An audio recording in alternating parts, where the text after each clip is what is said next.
దేవునికి స్తోత్రములు. మీ అందరికీ నా వందనములు. ఈరోజు దేవుని వాగ్దానము. తన ప్రియులు నిద్రించుచుండగా ఆయన వారికి ఇచ్చుచున్నాడు. కీర్తనల గ్రంథం 127 అధ్యాయం 2వ వచనం. పరిశుద్ధుడైన మన తండ్రి అయిన యెహోవా మనతో సెలవిచ్చినదేమనగా, తన ప్రియులు నిద్రించుచుండగా తండ్రి మనకిచ్చుచున్నాడు అని. మనం అందరము పరిశుద్ధులుగా ఉండుటకు పిలువబడితిమి. దేవునికి ప్రియమైన పిల్లలుగా ఉండుటకు పిలువబడితిమి. కాబట్టి మనం దేవునికి ప్రియమైన పిల్లలుగా జీవించాలి. దేవుని పోలి మనం నడుచుకుంటే దేవునికి ప్రియమైన పిల్లలం అవుతాము.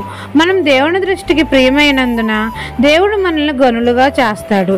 దేవుని ప్రియమైన పిల్లలు దేవునికి ఇష్టలు కాబట్టి దేవుని ప్రియమైన పిల్లలు నిద్రించుచుండగా తండ్రి వారికి ఏమి కావాలో, వారి జీవితంలో ఏమి కొదువుగా ఉన్నాయో వాటిని వారికి దయచేస్తాడు. వారి కష్టార్జితాన్ని దీవించి ఆశీర్వదిస్తాడు.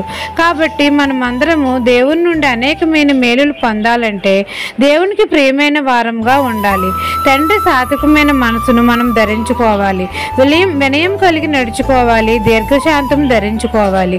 పరిశుద్ధులుగా జీవించాలి. ఇప్పుడు తండ్రి తన ప్రియులు నిద్రించుచుండగా అన్నీ దయచేస్తాడు. ఈ దిన వాగ్దానం మీ నా జీవితంలో నెరవేరాలని కోరుకుంటూ దేవుని సువార్త పరిచర్యలో మీ సహోదరి. ఆమెన్.